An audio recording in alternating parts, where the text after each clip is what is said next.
സമയത്തിനകം തന്നെ എങ്ങനെ പറഞ്ഞറിയിക്കണം? ഇവന്റെ പണം എനിക്ക് കാണിക്കണം. ഇവൻ പറയുന്ന തമാശക്ക് എനിക്ക് ചിരിക്കില്ല. നമ്മുടെ സലീമേട്ടൻ അന്തരിച്ചത് എല്ലാവരും അറിഞ്ഞു കാണുമല്ലോ. ഞാൻ പ്രധാനപ്പെട്ട കുറച്ച് കാര്യങ്ങൾ സംസാരിച്ച് പോകാൻ വേണ്ടി മാത്രമാണ്. ഞാൻ ഇന്നലെ ഇൻസ്റ്റയിലും ഫേസ്ബുക്കിലും ഒരു വീഡിയോ രാത്രി ഇട്ടിട്ടുണ്ടായിരുന്നു ഇദ്ദേഹം മരിച്ചതിന് ശേഷം. അതായത് ഇന്നലെ ഇദ്ദേഹത്തിന് വയ്യാതെ വന്ന സമയത്ത് കുറേ എണ്ണം പോസ്റ്റ് ഇടുന്നത്, അതിൻ്റെ താഴെ കമൻറ്റ് ഇടുന്നത്, കമൻറ്റ് എന്നൊക്കെ പറഞ്ഞാൽ പൂര കമൻറ്റുകൾ, നമുക്ക് പറയാൻ പറ്റാത്ത കമൻറ്റുകളൊക്കെ. അയ്യോ മരിക്കുവോ, അങ്ങനെയാണോ ഇങ്ങനെയാണോ, പെണ്ണുങ്ങൾ സഹിതം. കാരണം ഇലക്ഷൻ സമയത്ത് കോൺഗ്രസ് പാർട്ടിയെ സപ്പോർട്ട് ചെയ്തതിൻ്റെ കാരണം കൊണ്ടായിരിക്കാം ഇങ്ങനെ കുറേ കമൻറ്റും കാര്യങ്ങളൊക്കെ. ഞാൻ ആലോചിച്ച് പോയത് നമ്മുടെ കേരളത്തിൽ തന്നെ ആണോ ഇങ്ങനെയുള്ള ആൾക്കാരെന്നാണ് ഞാൻ വിചാരിച്ചത്. എടാ പാർട്ടി അതും ഇതൊക്കെ വേറെ, മനുഷ്യനെ മനസ്സിലാക്കാൻ പഠിക്കാൻ നോക്കുക, അത്ര ഞാൻ പറയുന്നുള്ളൂ. പാർട്ടിയും കാര്യങ്ങളൊക്കെ വേറെ, മനുഷ്യനായിട്ട് കാണാൻ നോക്കുക. ഇത് എന്തോ ഇങ്ങോട്ടാണ് പോകുന്നത്. ഞാൻ ആലോചിച്ച് പോയൊരു കാര്യമാണ്. നിങ്ങളൊക്കെ ഇതൊക്കെ എങ്ങോട്ടാണ് പോകുന്നത്? പാർട്ടിയാണോ അവിടെ ഏറ്റവും വലുത്? ഈ ലോകത്ത് പാർട്ടിയാണോ ഏറ്റവും വലുത്? ഞാൻ കണ്ടിട്ടില്ല. എല്ലാവർക്കും ഉണ്ട് പാർട്ടിയും കാര്യങ്ങളൊക്കെ. ഞാനൊക്കെ എന്ന് പറഞ്ഞാൽ ഇപ്പോൾ എൻ്റെ വീട്ടിലെ കാര്യങ്ങളൊക്കെ നോക്കി ഒരു മൂലയ്ക്ക് ഇരിക്കും. പിന്നെ എന്തെങ്കിലും കാര്യങ്ങളുണ്ടെങ്കിൽ അഭിപ്രായം പറയും. അതെല്ലാവർക്കും ഉള്ള അവകാശമാണ്. അത് പറയുകയും ചെയ്യും. കള്ളം കണ്ട അത് തുറന്ന് കാണിക്കുകയും ചെയ്യും. ഇതാണ് സത്യം എന്ന് തെളിയിക്കുകയും ചെയ്യുന്ന ഒരു ടൈപ്പാണ് എൻ്റെയൊക്കെ സ്വഭാവം. ഇപ്പോഴത്തെ ഒരു നിലപാടിൻ്റെ കാര്യം പറയുന്നത്. ഇന്നലെ ഞാൻ ആ ഒരു പോസ്റ്റ് എൻ്റെ താഴെ വന്ന കമൻറ്റും കാര്യങ്ങളൊക്കെ ഞാൻ നിങ്ങൾക്കൊന്ന് കാണിച്ചു തരാം. ഇവിടുത്തെ മനുഷ്യൻ്റെ ഓരോ രീതികളെ. ഞാനും നീയൊക്കെ ഇന്നോ നാളെയെന്നും പറഞ്ഞ് നിൽക്കുക. ഓരോ സെക്കൻഡ് കഴിയുമ്പോഴും നമ്മുടെ ജീവനാണ് പൊയ്ക്കൊണ്ടിരിക്കുന്നത്. അതും കൂടെ മനസ്സിലാക്കുക. ഓരോ സെക്കൻഡും അതും കൂടെ മനസ്സിലാക്കിയാൽ മതി. സമയത്തിന് വിലയുണ്ട് മക്കളെ, അതും കൂടെ മനസ്സിലാക്കണം. ഞാൻ അത്രേ പറയുന്നുള്ളൂ. പിന്നെ നന്നാവേണ്ടവർ നന്നാവും, അത്രേ ഉള്ളൂ. ഞാനൊരു പോസ്റ്റ് കാണിച്ചു തരാം. ഞാൻ എന്നിട്ട് ഒരാളെ ഞാൻ തൂക്കിയിട്ടുണ്ടേ, ഞാനത് കാണിച്ചു തരാം. വേണ്ടേ, ഒന്നാമത്തേന്ന് വെച്ചാൽ അനിത. കുഴപ്പമില്ല, സതീഷിനെ ഭരണത്തിൽ കയറ്റിയതല്ലേ, കൂടെ ഉണ്ടാവും മരണത്തിൽ പോലും. കൊള്ളാം. അതിനൊക്കെ ഏറ്റവും കലിപ്പായ ഒരു ഇതാണ് യൂസഫ്. CPM ട്രോള് ചെയ്തതല്ലേ ഹോസ്പിറ്റലിൽ മരിക്കുവോ, അങ്ങനെ ഒരു കമൻറ്റ്. ഞാൻ അവൻ്റെ ഫോട്ടോയും കാര്യങ്ങളൊക്കെ നോക്കി ഞാൻ വെച്ചുതരാം. അതിനടുത്ത് മുഹമ്മദ് PM, ചത്താലും വലിയ നഷ്ടമൊന്നുമില്ല, ഇട്ട കമൻറ്റാ. ഞാൻ ആലോചിക്കുക, എന്തിനാണ് ഇങ്ങനെ കമൻറ്റ് ഇട്ടിട്ട് എന്താ കാര്യം? നിൻ്റെയൊക്കെ വീട്ടിൽ ആർക്കെങ്കിലും ഒക്കെ ഇതേ അവസ്ഥയോ എന്തെങ്കിലും കറണ്ട് അസുഖമോ കാര്യങ്ങളൊക്കെ വരുവാണെങ്കിൽ ആരെങ്കിലും തൊട്ടടുത്തുള്ള വന്നിട്ട് ഓ മരിക്കുമോ എന്നൊന്ന് ചോദിച്ചാൽ ആരും ചോദിക്കത്തില്ല. അത് വേറെ കാര്യങ്ങൾ, 100% ചോദിക്കത്തില്ല. ഇവനെപ്പോലുള്ള വിവരം കിട്ടാവന്മാരും ചോദിച്ചാലെങ്കിലേ ഉള്ളൂ.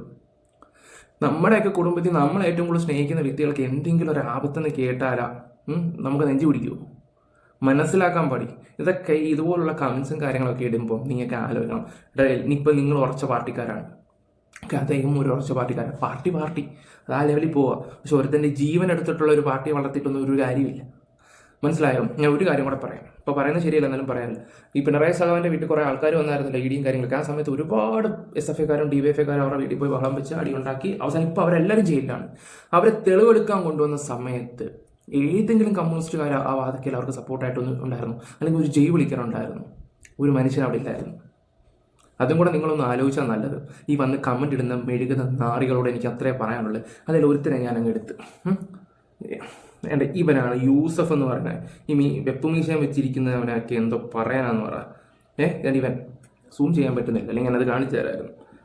വെപ്പുമീശയം വെച്ചുകൊണ്ടിരിക്കുന്നതിൻ്റെ ഇവനെയൊക്കെ എന്ത് ചെയ്യണം? വേണ്ടേ യൂസഫ് ഇവനെ എവിടെയെങ്കിലും കാണുവാണെങ്കിൽ നിങ്ങളുടെ നാട്ടുകാരോട് എനിക്ക് ഒന്നേ പറയാനുള്ളൂ, ഇവനെയൊക്കെ ആ പഞ്ചായത്തിൽ അടുപ്പിക്കരുത്. ഞാൻ കാണിച്ചു തരാം. ഞാനിത് നിങ്ങൾക്ക് വേണ്ടേ സഖാവെന്ന് ഞാൻ ഇവനെ കുറ്റം പറയത്തുള്ളൂ. ഒരിക്കലും ഞാൻ സഹാക്കന്മാരെ കുറ്റം പറയത്തില്ല. കാരണം ഇവനെപ്പോലുള്ള ഒരുത്തന്മാരെ പാർട്ടിയിലുണ്ടെങ്കിൽ മൊത്തം ആൾക്കാർക്കും കൂടെ ചീത്തപ്പേര്, ഇവൻ ഒരാൾ കാരണം പാർട്ടിക്ക് തന്നെ. ഞാൻ ഇവനെ മാത്രമേ പറയത്തുള്ളൂ, പാർട്ടിയെ മൊത്തമായിട്ട് ഞാൻ സംസാരിക്കുന്നില്ല. കാരണം ഇവൻ ചെയ്ത തെറ്റിന് പാർട്ടിക്ക് ചീത്തപ്പേര് കിട്ടാൻ പാടില്ല. ഇപ്പം കോൺഗ്രസ്സുകാരനാണെങ്കിൽ ബാക്കിയുള്ളവരെല്ലാവരും പാർട്ടി കൂട്ടി പറയും. പക്ഷെ എൻ്റെ ഒരു ശൈലി ഇങ്ങനെയാണ്. ഇവൻ ഒരുത്തൻ കാരണം നിന്റെ കൊമ്പം വീശ ഇവനെപ്പോലുള്ളവരൊക്കെ നിങ്ങൾ കാണണം. വന്ന് കമന്റ് ഇടാൻ കാണിച്ച ആ ധൈര്യം ഇതുപോലുള്ള ആൾക്കാരടുത്ത് വീഡിയോസ് ചെയ്യുമ്പോഴും അതൊക്കെ നിന്റെയൊക്കെ കുടുംബം കാണുമ്പോഴേക്കെ നിനക്ക് മനസ്സിലാകത്തുള്ളൂ. ഒരുത്തൻ്റെ മരിക്കുമോ എന്നൊക്കെ ചോദിക്കുകയാണെങ്കിൽ ഇവിടെ മരിച്ച് നിനക്ക് സന്തോഷമായോ? നീ ഇത് കാണുവാണെങ്കിൽ ഞാൻ നിന്നോട് നേരിട്ട് ചോദിക്കും, നിനക്ക് സന്തോഷമായോ? ഉളുപ്പ് വേണോടോ ഉളുപ്പ്. ഇനിയെങ്കിലും കമന്റ് ഇടുമ്പോൾ സൂക്ഷിച്ച് കണ്ടുവിടാൻ പഠിക്കണം. നമ്മുടെയൊക്കെ കുടുംബത്തിലൊരു വിഷയം വന്നാലും നിനക്കൊക്കെ ഇത് പറഞ്ഞാൽ മനസ്സിലാവത്തുള്ളൂ. ഒരു നാണവും മാനവും ഇല്ലാതെ വന്നിട്ട് കമന്റ് ഇടാനാ. ഇതിനകത്ത് ഇവിടെ ഫാമിലിയുടെ ഫോട്ടോസും എല്ലാം ഉണ്ട് ഇയാളുടെ ഫേസ്ബുക്കിലാണ്. ഞാൻ അതൊന്നും എടുത്തിട്ടില്ല. എടുക്കരുത്, ഇത് തെറ്റാണ്. ഇത് വേറെ കാര്യങ്ങൾ എടുക്കരുത്, അത് തെറ്റാണ്. ഇപ്പം നീ കാണിച്ചത് ഏറ്റവും വലിയൊരു ദ്രോഹമാണ്. ഇതൊക്കെ അവരുടെ വീട്ടുകാരൊക്കെ കാണുമ്പോൾ അവസ്ഥ ഒന്ന് ആലോചിച്ച്. അദ്ദേഹം ഒരു കലാകാരനാണ്. ഞങ്ങളുടെയൊക്കെ കുട്ടിക്കാലം അടിപൊളിയാക്കിയൊരു മനുഷ്യനാണ്.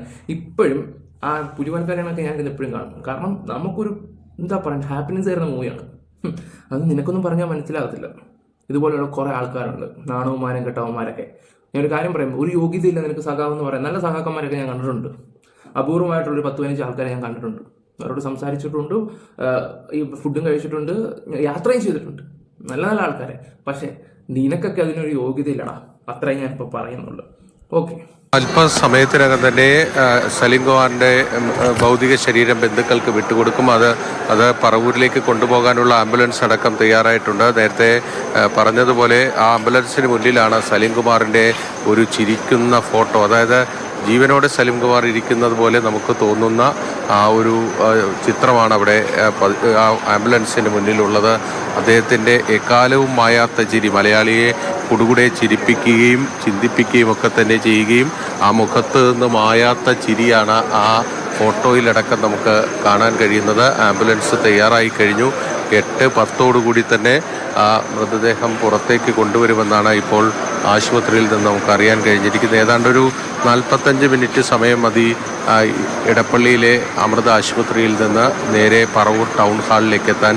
സലീം കുമാറിൻ്റെ ജന്മദേശമായ പറവൂർ ടൗൺ ഹാൾ, അദ്ദേഹത്തെ വളർത്തിയെടുത്ത മണ്ണിലേക്ക് അദ്ദേഹം അവസാന യാത്രയ്ക്ക് ഒരുങ്ങുകയാണ്. അദ്ദേഹത്തെ അവസാനമായി കാണാൻ ഈ ആശുപത്രിയിലെ ജീവനക്കാർ, ഇവിടെ രോഗികളുടെ കൂട്ടിരിപ്പുകാരായി എത്തിയവർ, അങ്ങനെ ആളുകളെല്ലാവരും ഈ ഭാഗത്തേക്ക്, ആശുപത്രിയുടെ ഈ ഭാഗത്തേക്ക് എത്തിയിരിക്കുന്ന കാഴ്ചയാണ് നമുക്ക് കാണാൻ കഴിയുന്നത്. ഒരുപാട് പേർ അദ്ദേഹത്തെ കാണാൻ എത്തുന്നു എന്ന് പറയുന്നത് മലയാളിയെ സംബന്ധിച്ചിടത്തോളം അദ്ദേഹത്തിന് എത്രമാത്രം വലിയൊരു സ്ഥാനം അവരുടെ ഓരോരുത്തരുടെയും മനസ്സിലുണ്ട് എന്നത് വ്യക്തമാക്കുന്നതാണ്. പ്രത്യേകിച്ച് സലീം കുമാറിൻ്റെ ഒരു തമാശയോർക്കാത്ത മലയാളി ഇന്നുണ്ടാവില്ല. നമ്മൾ ഓരോ ഘട്ടത്തിലും ആ തമാശ ആസ്വദിക്കുകയും നമ്മൾ ട്രോളുകയും ഒക്കെ തന്നെ ചെയ്യുമ്പോൾ എടുത്തുപയോഗിക്കുന്നത് സലീം കുമാർ പറഞ്ഞ് നമ്മളുടെ മനസ്സിൽ ഹൃദിസ്ഥമാക്കി മാറ്റിയ പല തമാശകളുമൊക്കെയാണ്. അതുകൊണ്ട് തന്നെ എല്ലാവരെയും സംബന്ധിച്ചിടത്തോളം വലിയൊരു സങ്കടം തന്നെയാണ്. കാരണം സലീം കുമാർ ഇത്ര പെട്ടെന്ന് വിട്ടുപോകുമെന്നാരും പ്രതീക്ഷിച്ചിട്ടുണ്ടാവില്ല. അദ്ദേഹത്തിൻ്റെ ഈ അടുത്ത സമയത്ത് VD സതീശൻ്റെയും ഒരു പ്രോഗ്രാം ഉണ്ടായിരുന്നു, മോഹൻലാലൊക്കെ പങ്കെടുത്തിട്ടുണ്ടായിരുന്നു. അന്നും അദ്ദേഹം എന്താ പറയണ്ടേ, ഇങ്ങനെ വയ്യാത്ത രീതിയിൽ ഇരിക്കുകയായിരുന്നു. കുറേ ആൾക്കാരെ എടുത്തിട്ട് ബാക്ക്ഗ്രൗണ്ട് ബീച്ചൊക്കെ ഇട്ടിട്ട് വിട്ടപ്പോൾ പറയാം അദ്ദേഹത്തിന് ഒരു കുഴപ്പമില്ലായിരുന്നല്ലോ, പിന്നെ എന്തിനാ നിങ്ങൾ എങ്ങനെ കീടമൊക്കെ ചെയ്യുന്നതെന്ന്. അന്ന് ഓക്കെ, നമ്മൾ കണ്ടപ്പോൾ വലിയ കാര്യമായിട്ട് തോന്നിയില്ല. മനുഷ്യൻ്റെ കാര്യം ഇത്രയ്ക്കും ഓൾറെഡി അതും കൂടെ ഒക്കെ മനസ്സിലാക്കി ഓരോരുത്തരൊക്കെ പെരുമാറാൻ നോക്കുക. അതുപോലെ തന്നെ വന്ന് മെഴുകുമ്പോൾ കുറച്ചൊക്കെ മയത്തിലിടാൻ നോക്കുക. ഞാൻ അത്രേ പറയുന്നുള്ളൂ.